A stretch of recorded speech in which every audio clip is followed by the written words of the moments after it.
Good morning, everybody. I'm pinch hitting for the District Attorney of Philadelphia, Lynn Abraham, who sadly has a family emergency, and my prayers are with her on what will be, I'm sure, a difficult day.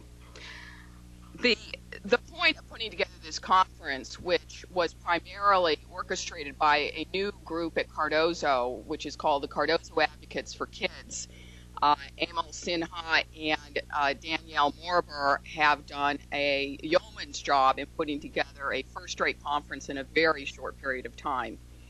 And they were motivated in part because they attended a press conference earlier in the year here at Cardozo regarding abuse in the Catholic community and abuse in the Orthodox community. It was the first time publicly that victims from both communities had met and spoken.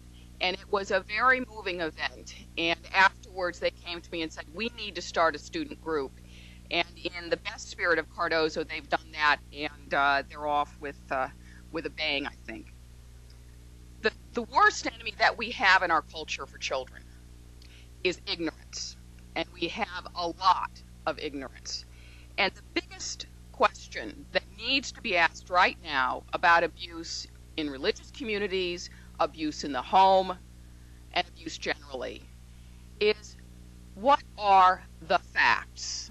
Dean Rudenstein is so correct that if the facts are taken into account and released, the healing is that much faster.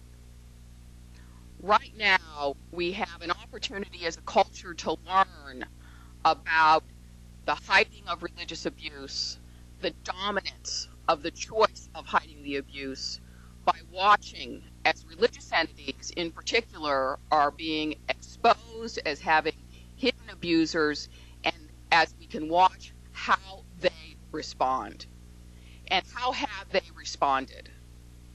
When the abuse cycle first broke in 2002 by the Boston Globe, which, by the way, sat on the material it had for over a year, but by the time the Boston Globe broke the material, hardly anybody was ready to learn what had happened. But once you learned that a cardinal was covering up abuse by individuals engaging in dozens of child abuse incidents, you had to say to yourself, something has to be done quickly. And the very first column I wrote after that happened said exactly what David said, but it was directed to the cardinals and the bishops. I said, you have two choices right now, and you only have two. You can either decide to back the legal reforms that will make this never happen again, or you can decide to hide. And if you decide the latter, you will regret it. And it's my view that we are now seeing fully how much they will have to regret it. They could have taken the moral high ground, but they did not. But the point of today's gathering is to make it clear to people, it's not just the Roman Catholic Church. Abuse happens across the society. It happens in multiple religious communities. And children are particularly at risk in those communities for a variety of reasons. I want to give tremendous credit to the Philadelphia District Attorney's Office for contributing to the facts.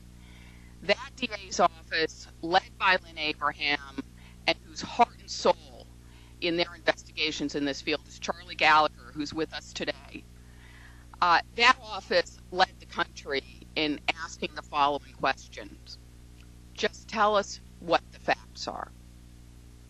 It's the only district attorney to convene a grand jury for a lengthy period of time looking at the question, what is the story with respect to any and all abuse occurring within the Roman Catholic Archdiocese in Philadelphia? They produced a report that was over 400 pages long. I was fortunate to be part of that group, although just on the issues of what was constitutional and legal reform. But I can tell you, everyone working in that office cared about one thing and one thing only. And that was, what are the facts that we need to know to protect children in the future? And they produced a report that listed the things that need to be done. Some of them have already been done in Pennsylvania. Others are waiting in line. But it was the truth that they were seeking. It was the facts they were seeking. And what they found is that the archdiocese and the hierarchy as a whole was not terribly interested in releasing the facts. Rather, they were more interested in calling one of my heroes, Lynn Abraham, essentially anti-Catholic instead of focusing on the facts. We have tremendous perils for children in religious settings because for many religious groups there is a theology, there is a rule within the organization that requires the believers